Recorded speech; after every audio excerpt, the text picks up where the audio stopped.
வணக்கம் நண்பா, இதுதான் நம்ம சேனல் B.Sc.Agriculture. இப்போ தான் முதல் தடவை வரீங்கன்னா மறக்காமல் அந்த சப்ஸ்கிரைப் பண்ண ப்ரெஸ் பண்ணுங்கள். சரி, வாங்க வீடியோக்குள்ளே இருப்போம். இந்த வீடியோவில் நம்ம பார்க்க போகிறது fundamentals of agronomy and agriculture heritage.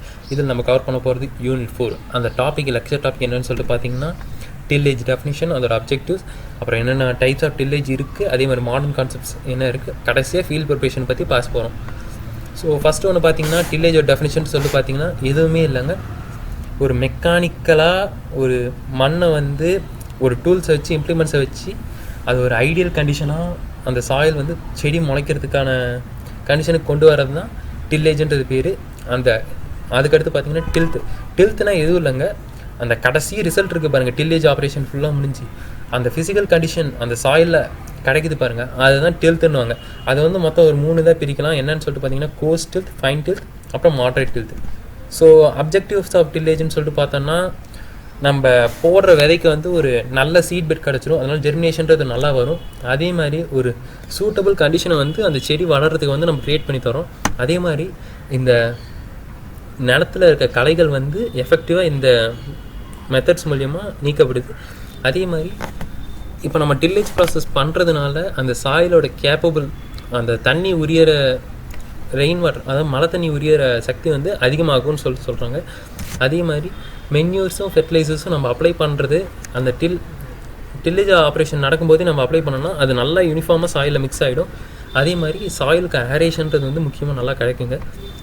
So இப்போ நம்ம டில்லேஜ் ப்ராசஸ் பண்ணுறதுனால அந்த சாயில் சீட் கான்டாக்ட் வந்து ரொம்ப நல்லா கிடைக்கும். ஏன்னா துகளாக ஒரு மண் கட்டி இருக்குன்னா அது துகளாக உடைக்கப்படுறதுனால அந்த சாயில் வந்து நல்லா அந்த விதையோட ஒட்டிக்கும். அதனால் தண்ணி ஈரப்பதம்ன்றது வந்து அந்த விதைக்கு வந்து சீக்கிரமாக கிடைக்க ஆரம்பிச்சிடும். ஸோ அந்த நான் ஏற்கனவே சொன்னது தான், அந்த நிலத்தில் இருக்க கல்லெல்லாம் உடைக்கப்படுது, அதனால் சாயில் டெப்த்து வந்து இன்க்ரீஸ் ஆகுது. ஸோ அடுத்து பார்த்தீங்கன்னா டைப்ஸ் ஆஃப் டில்லேஜ். இதில் வந்து மொத்தம் 2 இருக்குங்க. அதில் ஃபஸ்ட்டு ஒன்று பார்த்தீங்கன்னா ஆன் சீசன் டில்லேஜ். அதில் ஒன்று தான் ப்ரிப்பரேட்டரி கல்டிவேஷன், அப்புறம் ஆஃப்டர் கல்டிவேஷன். அதுக்கடுத்து பார்த்தீங்கன்னா ஆஃப் சீசன் டில்லேஜ். ஸோ இதை பற்றி தான் நம்ம ஒவ்வொன்றா பார்க்க போகிறோம். ஸோ டைப்ஸ் ஆஃப் ப்ரிப்பரேட்டரி டில்லேஜ்னு சொல்லிட்டு பார்த்தீங்கன்னா ஒரு 3 டைப் இருக்குது. அது என்னென்னு பார்த்தீங்கன்னா பிரைமரி டில்லேஜ், செகண்டரி டில்லேஜ், அப்புறம் லேஅவுட் ஆஃப் சீட் பெட். இதெல்லாம் தான் ப்ரிப்பரேட்டரி டில்லேஜில் இருக்கும். ஸோ பிரைமரி டில்லேஜ்னால் எதுவும் இல்லைங்க, ஒரு விவசாயி அவங்க மண்ணை வந்து கலப்பையை எடுத்து உழுவுறது பேர் தான் பிரைமரி டில்லேஜ். அது வந்து புல்லட்லேயும் வச்சு செய்யலாம், அதே மாதிரி டிராக்டர் வச்சும் செய்யலாம். ஸோ அடுத்து பார்த்தீங்கன்னா செகண்டரி டில்லேஜ்ன்றது எதுவும் இல்லைங்க, அந்த உழுது முடிச்சதுக்கப்புறம் அங்கே இருக்க களை மண் அதெல்லாம் வந்து எடுக்கணும் இல்லை, அது ஒரு ரொட்டவேட்டரை வச்சோ இல்லைன்னா டிஸ்குப்ளோ வச்சோ நம்ம கல்டிவேட்டரை வச்சோ அதை ரிமூவ் பண்ணுறது வந்து செகண்டரி டில்லேஜ். ஸோ அடுத்து பார்த்திங்கன்னா லேஅவுட் ஆஃப் சீட் பெட். அதெல்லாம் பண்ணியாச்சு, கடைசியாக அந்த நிலத்தை வந்து விதைக்கிறதுக்கு வந்து தகுந்த இடமா மாற்றுறது தான் layout of seed bed. So அடுத்து பார்த்திங்கன்னா ஆஃப்டர் கல்டிவேஷனில் என்னென்ன பண்ணுவோன்னு சொல்லிட்டு பார்த்திங்கன்னா, அதாவது இது ஒரு இன்டர் கல்டிவேஷன் ப்ராசஸ்ன்னு சொல்லலாம். அந்த செடி நின்றுக்கிட்டே இருக்கும், ஆனால் அங்கே நடுவில் களைகள்லாம் இருக்கும். அதெல்லாம் ஹார்வெஸ்ட்டுக்கு முன்னாடி எப்படியாவது ரிமூவ் பண்ணால் தான் நம்ம செடி வந்து நல்லா வளருன்றது தான் இந்த டில்லேஜ்ன்ட்டு ஆஃப்டர் கல்டிவேஷன் டில்லேஜ்னு சொல்லுவாங்க. அது வந்து இன்டர் கல்டிவேஷன் டில்லேஜ்ன்ட்டு சொல்லலாம், இல்லை போஸ்ட் சீட்லிங் ஆர் பிளான்டிங் கல்டிவேஷன்ட்டும் சொல்லிட்டு மற்ற பேர்லாம் இருக்குங்க. ஸோ இந்த பிக்சரில் பார்த்தீங்கன்னா ஃபஸ்ட்டு இதில் பார்த்தீங்கன்னா ஹேண்ட் வீடிங். ஃபார்மர்ஸ் வந்து கையாலேயே களை கொத்தி வச்சு அந்த நிலத்தை வந்து வீடு இல்லாமல் எடுத்துக்கிட்டு இருக்காங்க. அடுத்து பார்த்தீங்கன்னா ரொட்டவேட்டரை வச்சு ஸ்டார் வீடரை வச்சு நிலத்தை வந்து களைகள் இல்லாமல் எடுத்துகிட்டு இருக்காங்க. இது 3வது பிக்சராக பார்த்தீங்கன்னா அந்த ஃபார்மர் டிராக்டரை உள்ளார விட்டு அந்த காட்டன் ஃபீல்டில் இருக்கிற களைகள் எல்லாத்தையும் எடுத்துகிட்ருக்காரு. ஸோ இதெல்லாம் சொல்லலாம். அதே மாதிரி எர்த்திங் அப்புன்றது எதுவும் இல்லைங்க, அந்த மண் வந்து மேலே தூக்கி விடுறது. அந்த நியூட்ரியன்ஸ் வந்து அந்த கீழே செட்டில் ஆகிருக்கும், அந்த 2 பண்டுக்கு கீழே செட்டில் ஆகிருக்கும்போது அதை வந்து தூக்கி விட்டு அந்த செடிக்கு அவைலபிளாக இருக்க மாதிரி பண்ணுறது தான் எர்த்திங் அப்புன்றது. ஸோ அப்புறம் மாடர்ன் கான்செப்ட்ஸ் ஆஃப் டில்லேஜ்னு சொல்லிட்டு பார்த்தீங்கன்னா minimum tillage, zero tillage, stubble mulch tillage, அப்புறம் கன்சர்வேஷன் டில்லேஜ். இது 4 பார்த்தீங்கன்னா மாடர்ன் கான்செப்ட். மினிமம் டில்லேஜ்னால் எதுவும் இல்லைங்க, ரொம்ப கம்மியான அளவில் வேலையை செஞ்சு அது மூலியமாக ஒரு நல்ல செடிக்கு தேவையான அளவு ஒரு நல்ல நிலத்தை உருவாக்கி தரது தான் மினிமம் டில்லேஜ்னு சொல்லலாம். அதில் அட்வான்டேஜஸ் என்னன்னு சொல்லிட்டு பார்த்தீங்கன்னா, காஸ்ட்டும் டைமும் வந்து பார்த்திங்கன்னா ரொம்பவே ரிடியூஸ் ஆகிடும் அந்த ஃபீல்டு ப்ரிப்பரேஷன் பண்ணுறதுல. அதுக்கடுத்து பார்த்திங்கன்னா சாயில் கம்பேக்ஷன் வந்து பார்த்திங்கன்னா ரொம்ப கம்மி தான். ஸோ சாயில் ஸ்ட்ரக்சர்ஸ் வந்து டெஸ்ட்ராய் ஆகிறதுனால அந்த நீரோட்டம்ன்றது வந்து அந்த விதைக்கு வந்து டக்குன்னு போய் சேர்ற மாதிரி இருக்கும். அதே மாதிரி வாட்டர் லாஸ் வந்து ரன் ஆஃப் மூலியமாக போகிறது வந்து குறைஞ்சிடும். அதே மாதிரி எரோஷன்றது வந்து கொஞ்சம் கம்மியாக இருக்கும், ஏன்னா மண் வந்து தண்ணி வந்து உள்ளார இறங்கிடுது, மண்ணுக்குள்ளார இறங்கிட்டதுனால எரோஷன்றது கம்மியாக இருக்கும். ஸோ இந்த வாட்டர் ஸ்டோரேஜ் வந்து ஃப்ளவ் லேயரில் வந்து இன்க்ரீஸ் ஆகுறதுனால செடிக்கு வந்து தண்ணி நிறைய கிடைக்குங்க. இதெல்லாம் மினிமம் டில்லேஜோட அட்வான்டேஜஸ். ஸோ அடுத்து பார்த்தீங்கன்னா ஜீரோ டில்லேஜ். இங்கே வந்து கிராப் ரெசிடியூஸ், ஏற்கனவே இந்த கிராப் ரெசிடியூஸை வந்து அப்படியே விட்டு அதுலேயே சீட் பெட் ப்ரிப்பரேஷன் பண்ணுவாங்க. எடுத்துக்காட்டாக சொல்லணும்னா ரைஸ் ஃபேலோ பல்சஸ் சொல்லலாம். ஸோ ஏற்கனவே அரிசி போட்டுருப்பாங்க, அது வந்து அரிசி அறுவடை பண்ணிட்டு அதில் இருக்க ஸ்டபுள்ஸ் எல்லாம் அப்படியே விட்டுட்டு அப்படியே அதில் வந்து பெங்கால் கிராமோ க்ரீன் கிராமோ போட்டு பயிர் பண்ணுவாங்க பாரு, அதுதான் ஜீரோ டில்லேஜ். அதில் வந்து இன்னொரு ப்ளஸ் பாயிண்ட் என்னன்னு சொல்லிட்டு பார்த்தீங்கன்னா வீட்ஸ் வந்து ஏற்கனவே கண்ட்ரோலில் இருக்கும். அதனால் திருப்பி நம்ம வந்து இன்னொரு தடவை ஹெர்பிசைடு அடிக்கிறதுக்கான தேவை வந்து கிடையாது. ஸோ இது அட்வான்டேஜஸ்ன்னு சொல்லிட்டு பார்த்தோம்னா இங்கே வந்து ஏற்கனவே மண் புழுக்கள் வந்து அங்கே இருக்குங்க. ஸோ இது ஜஸ்ட் ஒரு 0.5க்கு ஞாபகம் வச்சுக்கோங்க. மண்புழு வந்து அரவுண்ட் 1.6 டன்னஸ் ஆஃப் சாயிலை வந்து ஒரு வருஷத்தில் வந்து உழுதுரும். அதாவது டில்லேஜ் ப்ராக்டிஸ் வந்து இது பண்ணிவிடுன்னு சொல்லுவாங்க. அந்த இதை வந்து பார்த்திங்கன்னா செய்யறதுக்கு ஒரு டிராக்டருக்கு 10 லிட்டர் டீசல் தேவை. அது வந்து எத்தோம்ஸ் இருக்கிறதுனால ஜீரோ டில்லேஜில் வந்து நம்மளுக்கு லாபம்னு சொல்லலாம்.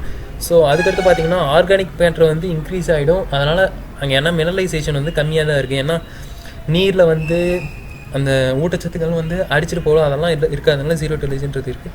அப்புறம் சர்ஃபேஸ் ரன் ஆகுதுன்னு பார்த்தீங்கன்னா ரொம்பவே கம்மியாகிடும். ஏன்னா அங்கே ஏற்கனவே இருக்க கிராப்ஸ் ஏன்னா ஸ்டாண்டிங் கிராப்ஸோட ஹார்வெஸ்ட் பண்ணிட்டு மீதி இருக்க ஸ்டபிள்ஸ் எல்லாம் விட்டு போயிருப்பாங்க. அது வந்து ஒரு மல்ச்சிங்காக ப்ரெசன்ஸில் இருக்கிறதுனால அந்த சர்ஃபேஸ் ரன் ஆஃப் வந்து ஏற்கனவே ரிடியூஸ் ஆகிட்ருக்கும். ஸோ அப்புறம் ஸ்டபிள் மல்ச் டில்லேஜ்னு சொல்லிட்டு பார்த்தீங்கன்னா நான் ஏற்கனவே சொன்னதான் அந்த செடியை வந்து அறுவடை பண்ணுவாங்க, அதுக்கு மீதி இருக்க ஸ்டபிள்ஸ் அப்படியே விட்டு அது வந்து ஒரு லேயர் மாதிரி கிராப் ரெசிடியூஸ் வந்து ஒரு சர்ஃபேஸ் லேயர் மாதிரி உருவாக்கிடுவாங்க. அதுக்கு மேலேயே பல்சஸ் போட்டுருவாங்க. அதுதான் ஸ்டபிள் மல்ச் டில்லேஜ். ஸோ இது பண்ணுறதுனால இது பண்ணும்போது பிளேட்ஸை வச்சு சாயில் வந்து ஒரு 12 to 15 சென்டிமீட்டர் வரைக்கும் ஃபஸ்ட் ஆப்ரேஷனாக ஹார்வெஸ்ட் பண்ணதுக்கப்புறம் எடுத்து விடுவாங்க. ஸோ அது பண்ணும்போது அந்த ஸ்டபிள்ஸ் அப்படியே தான் இருக்கும், அது வந்து சாஞ்சிக்கும். ஸோ அது வந்து அடுத்து டிஸ்க் ஆப்ரேஷனில் அப்போது ஃபஸ்ட் ஆப்ரேஷனாக இந்த சாயில் ரெசிடியூஸ் வந்து சாயிலில் நிலத்தில் இருக்கிறது வந்து கீழேருந்து மேலே வர ஆரம்பிச்சிடும். ஸோ மண்ணு கிளறி விடுறதுனால கீழே இருக்க நியூட்ரியன்ஸும் மேலே வரும். இதுதான் ஸ்டபிள் மல்ச் டில்லேஜ். ஸோ அடுத்து பார்த்தீங்கன்னா கன்சர்வேஷன் டில்லேஜ் எதுவுமே இல்லைங்க. அதில் ஏற்கனவே அந்த ப்ரீவியஸ் கிராப் ரெசிடியூஸை வந்து ஃபீல்டில் அப்படியே விட்டுட்டு அடுத்த கிராப்பை வந்து போட்டுருவாங்க. இதனால் என்ன ப்ளஸ் பாயிண்ட்னா சாயில் எரோஷனும் அதே மாதிரி ரன் ஆஃபும் சுத்தமாக இருக்காதுன்னு இல்லைங்க, குறைஞ்சிரும். அதே மாதிரி இதில் மெத்தட்ஸ்ன்னு சொல்லி பார்த்தீங்கன்னா நோ டில், ஸ்ட்ரிப் டில், ரிச் டில், மல்ச் டில். ஸோ இது 4 தான் மெத்தட்ஸ். அதில் அட்வான்டேஜஸ்ன்னு சொல்லிட்டு பார்த்தீங்கன்னா இதில் எனர்ஜி கன்சர்வேஷன்றது வந்து ரொம்ப அதிகமாகவே கன்சர்வ் ஆகிடுதுங்க. அதனால் நிறையா செலவு பண்ணி நம்ம டில்லேஜ் பண்ண தேவையில்லை. ஸோ சாயில் எரோஷன் இதில் குறைக்கப்பட்டுருது. அதே மாதிரி சாயிலோட ஃபிசிக்கல் ப்ராப்பர்ட்டிஸ் வந்து இம்ப்ரூவ் ஆகிறதுனால செடிக்கு வந்து ஊட்டச்சத்துக்களும் நீர் தேவையும் டக்குன்னு அது கிடைக்கிற மாதிரி இருக்குங்க. அதே மாதிரி தண்ணி வந்து வயலில் வந்து வெளியே போகிறது வந்து இதன் மூலியமாக குறைக்கப்படுது. ஸோ வாட்டர் கன்சர்வேஷன் வந்து அதாவது எவாப்ரேஷன் மூலிமா வெயில் சூரிய ஒளி பட்டு எவாப்ரேஷனில் போகிறது வந்து அங்கே மல்ச்சஸ் ஏற்கனவே இருக்கிறதுனால அந்த பழைய கிராப் இருக்கிறதுனால அது வந்து தடுக்கும். ஸோ அடுத்து பார்த்திங்கன்னா கடைசி டாபிக் இதுதான் மெயின் ஃபீல்டு ப்ரிப்பரேஷன். ஸோ எதுவுமே இல்லைங்க, டில்லேஜ் ஆப்ரேஷன்லாம் முடித்து அந்த இடத்துல செடியை வளர்க்க வச்சு அதே மாதிரி நர்சரியிலேருந்து டிரான்ஸ்பிளான்ட் பண்ணியோ இல்லை டைரெக்டாகவோ ஒரு விதையை போட்டு அந்த இடத்துல வளர்க்குறது தான் main field of preparation. So இது பார்த்திங்கன்னா மெய்ஸ் அந்த மாதிரி இதுக்கெல்லாம் விதையை வந்து நேராக போட்டுருவாங்க. அடுத்து பார்த்திங்கன்னா செட்ஸாக, அதாவது சுகர் கேனில் பார்த்திங்கன்னா செட்ஸுன்னு சொல்லுவாங்க. அந்த செட்ஸை மட்டும் கொண்டு போய் அந்த இடத்துல வச்சு வளர்க்குறது தான் இதையும் மெயின் ஃபீல்ட் ப்ரிப்பரேஷன் சொல்லலாம். ஸோ இது ஃபஸ்ட்டு 2 டெஃபினேஷனில் நீங்கள் மெயின் ஃபீல்டு ப்ரிப்பரேஷனுக்கு எதுனாலும் எழுதிக்கலாம். ஸோ அந்த மெயின் ஃபீல்டு ப்ரிப்பரேஷனில் மொத்தம் 3 ப்ராசஸ் இருக்குது. நான் ஏற்கனவே சொல்லிட்டேன். அதாவது ப்ரைமரி டில்லேஜ், செகண்டரி டில்லேஜ், அப்புறம் layout of seed bed for sowing. இது 3 தாங்க மெயின் ஃபீல்டு ப்ரிப்பரேஷன். ஸோ நான் உங்களுக்கு எப்பயும் சொல்கிறது தான், நான் லெக்சர் நோட்ஸை வந்து டிஸ்கிரிப்ஷனில் கொடுத்துட்டேன். ஸோ மறக்காமல் அதை எடுத்து வச்சுக்கோங்க, உங்களுக்கு எக்ஸாமுக்கு யூஸ் ஆகும். ஸோ உங்களுக்கு இந்த வீடியோ பிடிச்சிருந்தால் லைக் பண்ணுங்கள், அப்படியே உங்கள் ஃப்ரெண்ட்ஸ் எல்லாத்துக்கும் ஷேர் பண்ணுங்கள். மறக்காமல் B.Sc. Agriculture சேனலை சப்ஸ்கிரைப் பண்ணுங்கள், அந்த பெல் ஐக்கானை ப்ரெஸ் பண்ணுங்கள். அப்போ தான் நான் அடுத்து போடுற வீடியோஸ் வந்து உங்களுக்கு ரெகுலர் அப்டேட்ஸாக வந்துட்டுருக்கும். ஸோ தேங்க்ஸ் ஃபார் வாட்சிங் தி வீடியோ. உங்களை நான் அடுத்த வீடியோவில் சந்திக்கிறேன். தேங்க்யூ.